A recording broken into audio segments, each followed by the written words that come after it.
Baybayin ng pangarap, bayaning walang hanggan, sa malayong lupain, may bukang liwayway.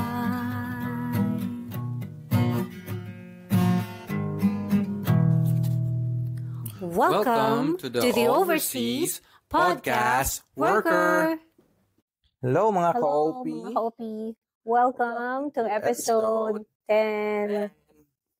So today, For today's episode, we did this last time na. Ang ating theme for today is read it from Reddit. In Read It from Reddit, kukuha tayo ng random OFW topics sa Reddit and then babasahin natin and that will be our point of discussion. Okay. So today's subreddit is called Off My Chest PH and the username is Coffee May. So the topic is about Christmas is the worst holiday for OFW/immigrants. It says, "Hi all, just wanted to get this off my chest. I've been living out of the country for a few years now and I've come to hate Christmas and how obsessed Filipinos are with it. Or maybe just my relatives. Every year, I get greetings from them along with akong pinaskuhan day ha. Ay, feeling ko, Bisaya to, no? Day, pang Noche Buena lang. Day, na nginanghang lang imong kusinug. Always asking me for something.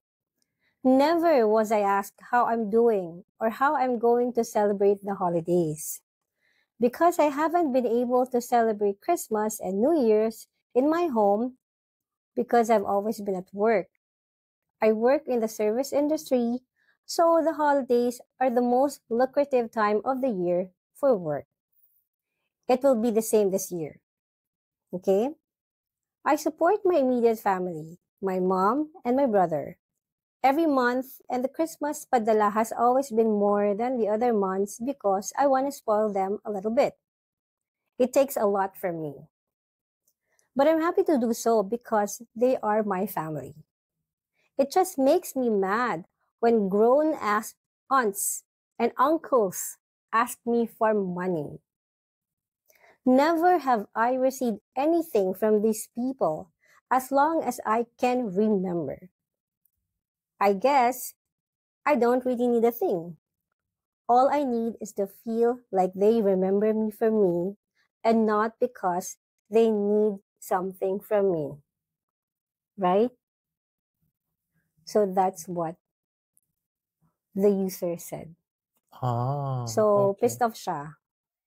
I know, ikaw din, my love. So, it seems like another rant Rant na ano. ng isang OFW/immigrant. Pero hindi ko naintindihan yung kasi meron sa kanyang messages, pero I don't know kung anong dialect to.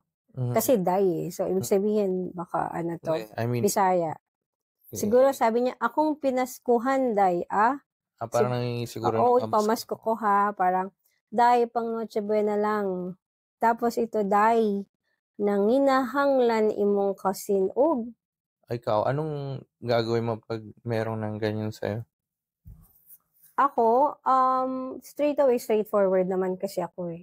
Sabihin ko, pasensya na wala kasi magpapadala ako sa amin. Or tipong, kung may extra, sige, why not? Pero straightforward, parang, I will say no, pero hindi ako yung magiging rude na, alam mo yun, sasabihin ko na bakit ka nanghingi, hindi naman ikaw ang immediate family ko. Hindi ako magiging ganun kasi parang, I think common kasi sa mga Filipinos, yan yung ugali na nanghihingi, no? Although parang nanghihingi sila sa akin, ayoko naman na i-return yung pagiging ganun ng ugali mo, magiging rude ka sa kanila. Kasi maybe they just really need, help. Kasi, siguro parang, just as I said, marami din kasi mga takles. You know that. And the best way to react is just be straightforward and, be straightforward but not rude. Kasi ang sinabi niya okay lang siya sa within sa family niya, pero Oo. yung siguro second degree hindi na. Tsaka yung parang ang sinabi niya kasi, oo nga, parang kasi yung mga aunts niya and uncles nanghihingi ng Noche Buena, before mag-ask kung kamusta ka. So, obviously, rude na talaga sila. Mhm. Pero parang ako kasi, alam mo naman, medyo kalmado na tayo ngayon. Na hindi ako sa'yo sasagot ng in a way na, na magiging rude din. Pero, maybe on another time, pwede kitang kausapin. Tapos, we'll talk So, about that. Na I don't siguro feel another, comfortable yung isa pang context, hindi nasabi dyan is, tuwing Christmas lang ba sila nagsusulputan? Yun talaga siguro Oo nga pero eh. kung Hindi, kasi meron kasi mga first or second or mga uncles mo or mga pinsan mo na kadikit mo naman talaga siguro. Oo, Ganun. parang. Siguro kung pamilya kayo na kung kamag-anak niyo yung OFW, wag naman yung agad-agad na in other words, wag garapalan naman. Yeah. Konting padulas naman ng konti. Pero kasi ang approach ko diyan, so ikaw opposite na sa'yo, kasi sa akin siguro magiging rude na talaga ako. Na like kasi yun ang nafi-feel niya eh. Yun ang nirarant niya. Yeah. So parang Makes sense. it's rather na i-rant mo sa Reddit. I mean, it's fine, but mas maganda kung yung equivalent na galit mo doon, i-address mo doon sa taong nagsasabi nun. Kasi doon dapat sa kanya naka-address yung angst mo na yun. Yeah. Kasi until you don't, they won't know. Parang feeling nila okay lang na ganyan. Okay, miski sabihan ka nila na madalas kasi mangyayari niyan pag sasabihan ka na mayabang ka na, sa ibang bansa ka lang, lumaki na yung ulo mo. Pero I'm willing to burn bridges kung ganyan yung ugali niya. Sorry, pero ang nagpaparamdam ka lang tuwing mangungutang ka or you're not worth my time and effort. Alam mo yun? Ako tingin ko parang siguro yung kamag-anak niya kung makakalusot-lulusot. Alam mo yun, na parang every year, maybe tinatanong na siya, but because hindi naman siguro siya nag-react in a way na hindi niya gusto yung ganon, kaya inuulit-ulit. So, we don't know kung ganon ba yung type ng kamag-anak niya or talagang makulit lang. Pero feeling ko kunyari, ako hiningan ako ng one time, and then sinabihan ko na ng one time na no, tapos mag-explain ako. And then the next year, kapag gano'n ang ginawa nila, hindi ko na sila sasagutin. Kasi parang waste of my time, waste of my effort, waste of pagkaka-stress. Parang hindi sila worth my time. I would rather focus on something that's more important in my life. Kaysa naman isipin ko pa, mainis pa ako sa kanila, hayaan mo na lang sila. Or kaya alam mo, at pagiging rude pa rin, napaka ang tawag dito? Protagonist ba? Or parang, kasi, halimbawa, anong sinabi niya? Yung, Kasi Noche Buena naman. Noche Buena, pang Noche Buena lang. Oo. Kung siguro parang, hindi mo alam kasi, baka may usapan ba sila? Noche Buena, ang tingin mo sa akin, nung nasa Pilipinas pa ako, nagbigay kang pang Noche Buena, isip mo ba? Alam mo yan, manunumbat talaga ako. Correct. Kasi, yun sa bagay. Yun na yung nafe-feel mo diba? Siguro parang magandang sabihin sa kanya. Kasi sa huli naman sinabi niya, never have I received anything from these people as long as I can remember. Ayun. So, ibig sabihin, wala siyang, siguro yung kasi kamag-anak lang niya, pero wala naman siyang close connection with them. Ako, I will be very straightforward. Pero hindi ko sasabihin, wala naman akong nakuha sa'yo. I don't want to be that, kind of person. Parang sasabihin ko, pasensya na, hindi ko kayo mabibigyan because my priority is my family. And I don't feel comfortable na nanghingi kayo every year, most especially this time of the year, kasi ang priority ko will always be my family. Ganun. Sabihin mo that you're not comfortable with it, na kung makulit sila, every ganun pa rin, ako gagawin ko, iboblock ko na lang sila. Diba? Bait mo pa nga eh. Kasi parang parang maging hateful ka. In this world that we are living in, sobrang dami ng hate na feeling ko mababaw naman masyado yun para sobrang, alam mo yun, magtanim ka ng sama ng loob dun sa tao. Na feeling ko kasi parang, di ba, I think napag-usapan na natin to before, na kapag hindi ka talaga nakapag-abroad, you wouldn't really know what the situation is if of that OFW or immigrant. So parang sila feeling nila ang yaman-yaman.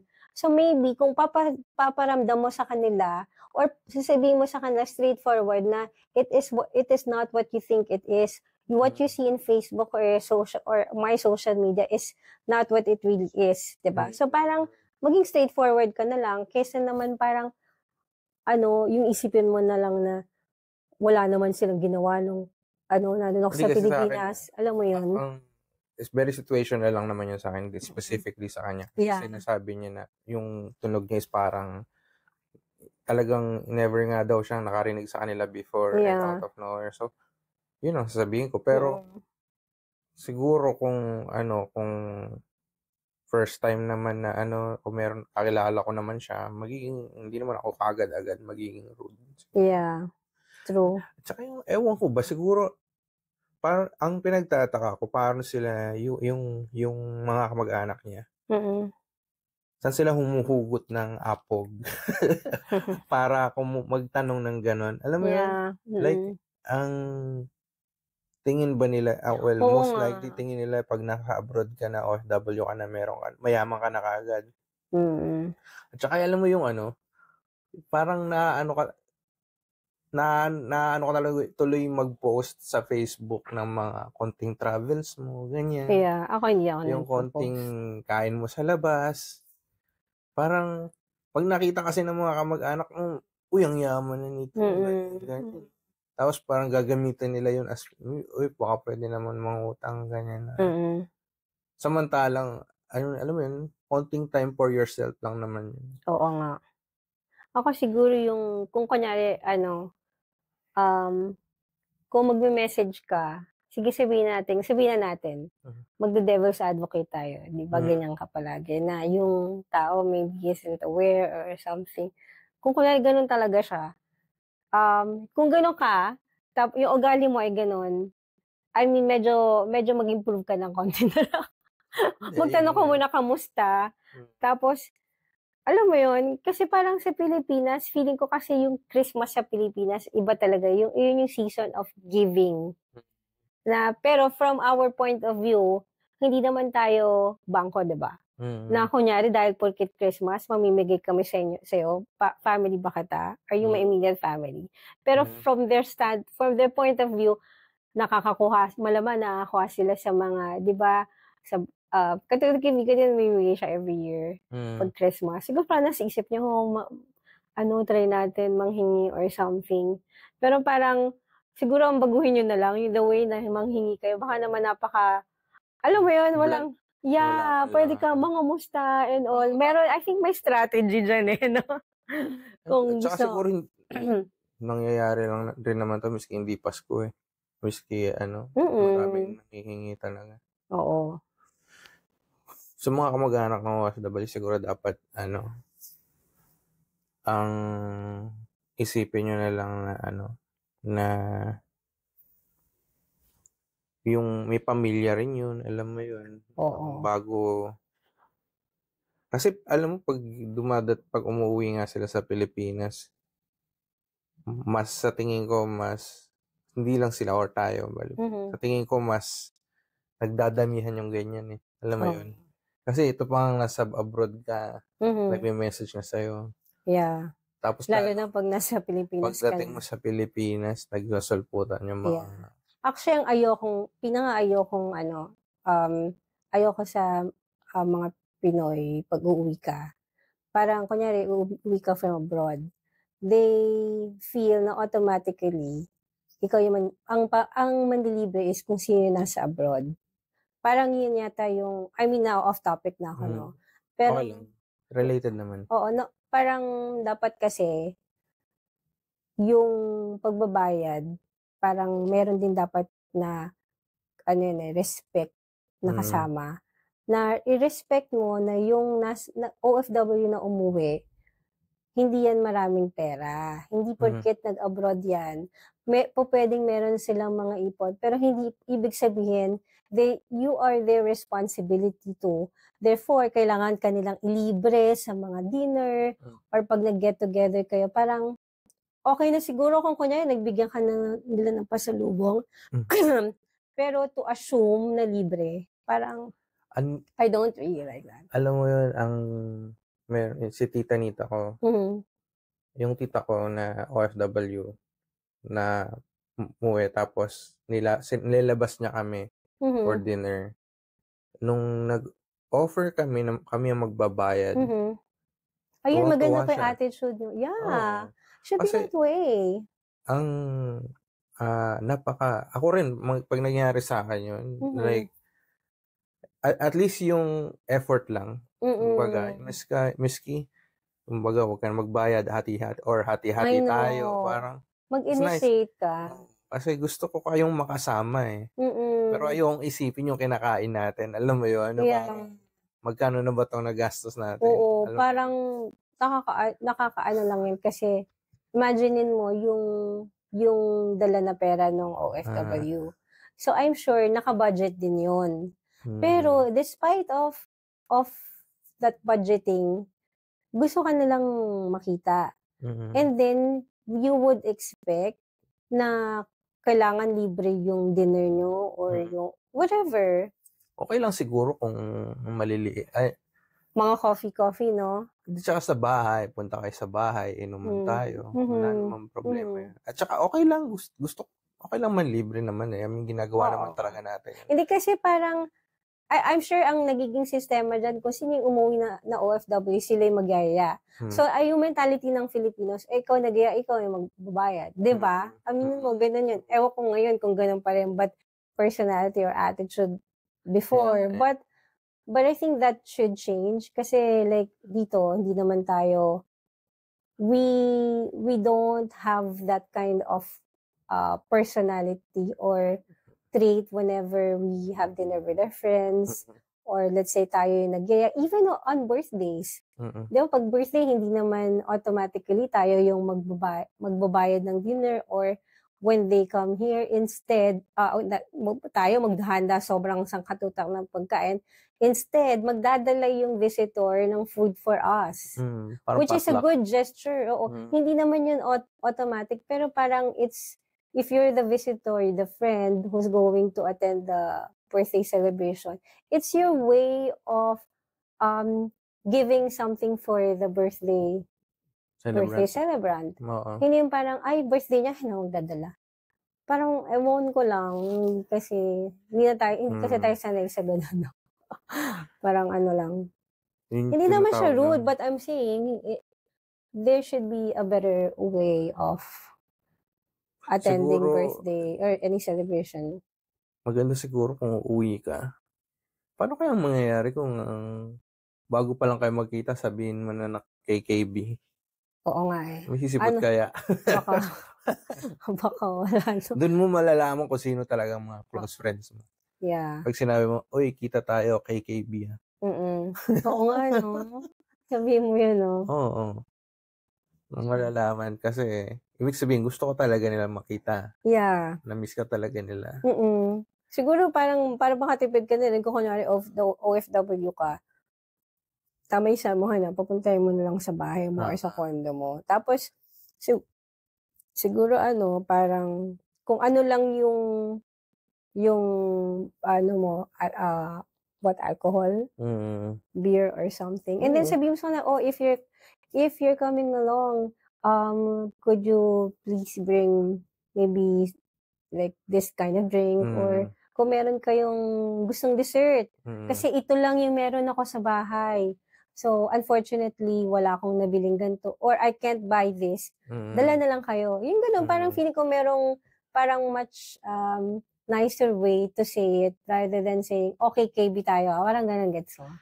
Kaya mas maganda minsan wag mo nang sabihin na uuwi ka, eh, 'no? O parang ganun, ang dami Like ng immediate ganun. family na lang.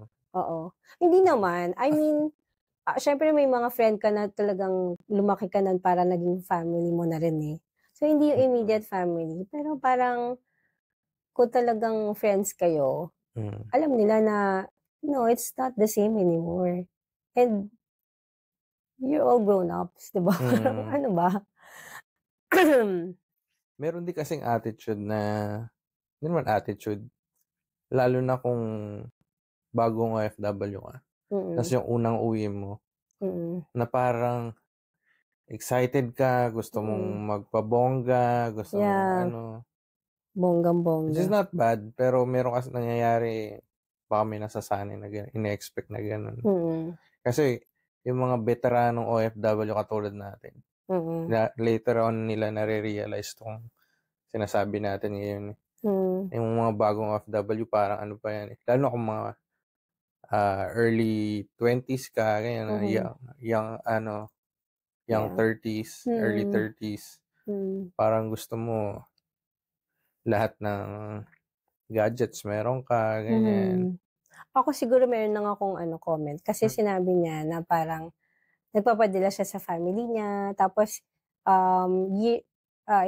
yung kapag magka-Christmas mas malaki pa yung pinapadala niya compared to previous years, which Hmm. I understand. Pero ako parang sa tingin ko, okey lang na nagpapadala, eh, sa Pilipinas, 'di ba? Sabi niya mom and brother. So, siguro yun ang ikigai niya, eh. Hmm. Pero sana hindi niya nakakalimutan mag-save up for Sarili niya. for himself or herself. Tsaka ayun, ewan ko kasi tayo ano na tayo medyo sobrang progressive na siguro i-ano natin. Like kunyari ako 'pag nagkaroon kung siguro may anak tayo, I won't expect our children to Mm. pay for our retirement or Mm. pension. Parang automatic na yun, eh, na kung sa tingin mo by the time na ngayon tumataas yung inflation na sa tingin mo hindi kaya talaga ng pension mo to pay for your retirement, dapat as early as now mag-invest ka or meron ka mga other streams of income para yung savings mo will be enough plus your pension when you retire. So parang yun lang napansin ko sa kanya, sabi niya nagse-send siya sa mom niya and sa brother niya. So I don't know kung anong situation ng mom and brother niya, probably yung brother niya baka pinapag-aral, na-experience ko rin naman yan. Pero what I'm saying is, when siguro napaaral niya na and all, dapat meron din siyang talk na hindi na siyempre dapat gano'n nagpapadala siya. And Mm. kung yun nga sa mom niya, maybe gano'n nga talaga kasi yung situation, pero my advice is, kunyari ngayon sa atin sa generation natin, para alam na natin na gano'n yung mga nangyayari sa Pilipinas tsaka with so many OFWs. Parang I wanna break that chain. Ako parang I won't. Mm. Hindi ako magde-depend sa mga anak ko or with anybody, for my pension, Oo. 'di ba, for my retirement. Optimistic naman ako pagdating diyan or kung Mhm, hindi sa generation natin, sa next generation alam na mhm, nila yun. yeah. Lalo na kung kasi can we assume na 'pag OFWs ka, you're in the middle class na? Mhm, Kasi yeah. more or less middle class na, 'di ba? Mhm, And kung middle class ka, I would assume na you can afford basic education, mhm, right? So, kung makapagtapos ka ng college katulad ng halimbawa makapagtapos ka ng college, I'm sure capable ka na i-cut yung cycle na yun. mhm. Kasi nangyayari lang naman yung cycle na yun kapag Mhm, yung anak mo, eh, walang napag-aralan, tas mhm, aasa sa'yo, yeah. gano'n. So, or kung may pinag-aaral siya, So, I'm guessing kung hindi sa kanya matatapos yung cycle na yun, dun sa pinag-aaral niya. Yeah. Kasi, yun, kung mag-aaral siya na mabuti. Mhm. Correct. Education din talaga eh. Oo nga eh. Yeah. Ayun lang. So, I think, yeah, valid yung nararamdaman niya. Mhm. Baka mas malalim pa nga yung ano niya eh, pinaghugutan niya eh. Kasi, the fact na gano'n na siya ka-affected eh. Baka ano lang yun, parang marami na siguro nasabi yung mga kamag-anak niya yun eh. Na natitrigger na siya even before. Tapos, yung Pasko na, siguro nasa isip niya, Pasko, syempre yun ang pinaka-importanting time of the year. So, mas kailangan padala siya ng marami sa mom niya and brother niya. Tapos, mag-share pa kayo. So, sobrang trigger niya na siguro, no? Baka palagi nang Buti nga, hihingan. at least siya aware ngayon na nagagalit siya, ganyan.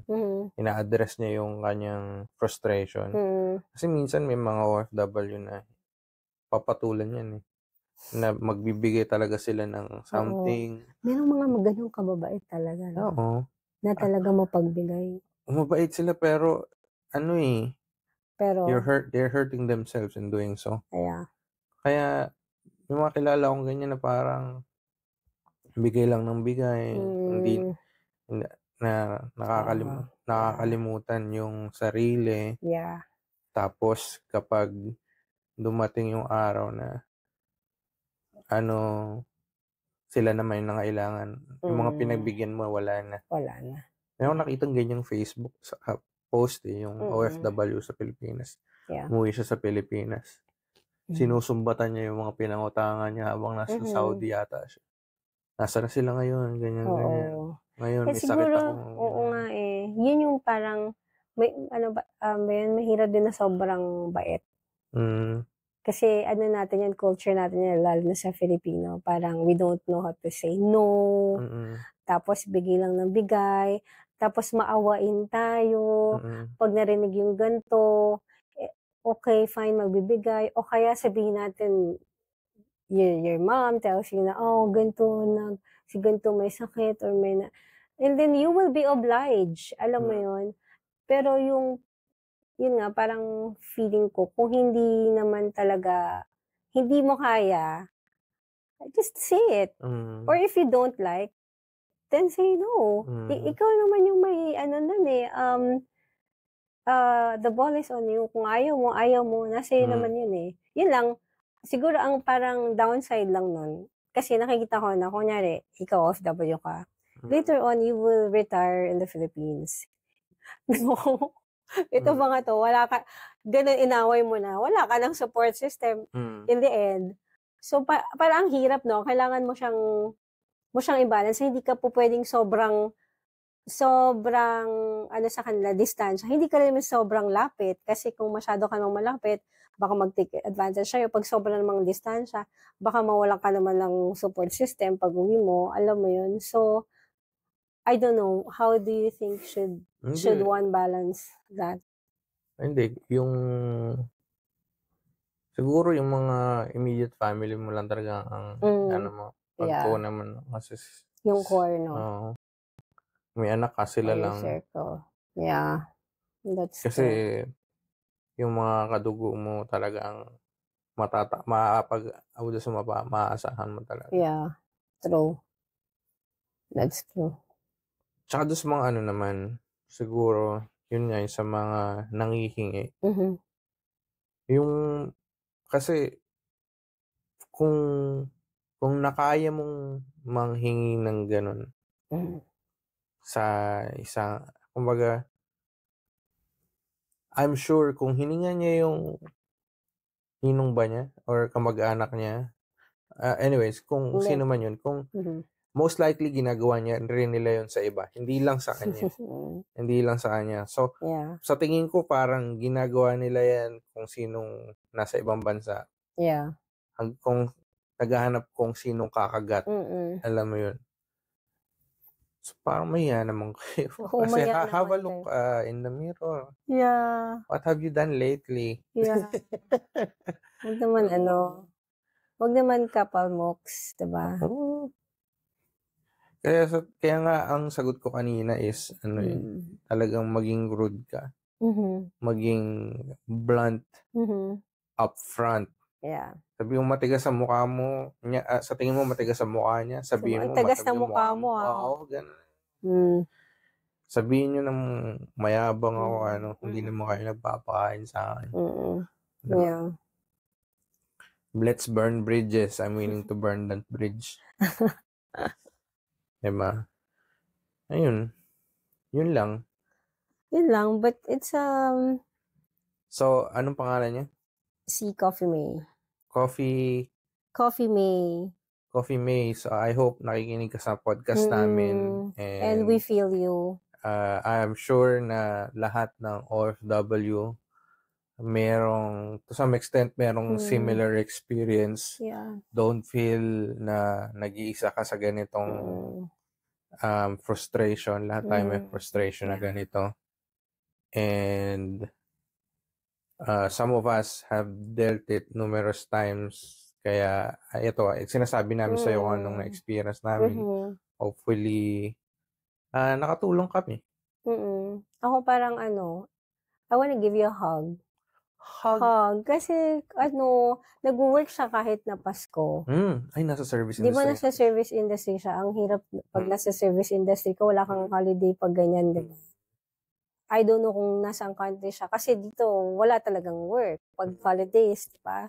Yun parang nag-work siya. So, sana mag-take ka na ng off mo. And then, give time for yourself. Hindi yung, I know na mahal mo yung mom and dad mo. And you wanna give the best for them.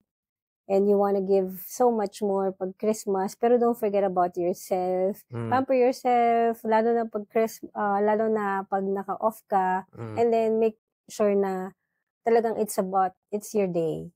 Pag naka-off ka. Okay. Ayun. Yun lang po. Thank you. Thank you for listening. Bye-bye! Bye!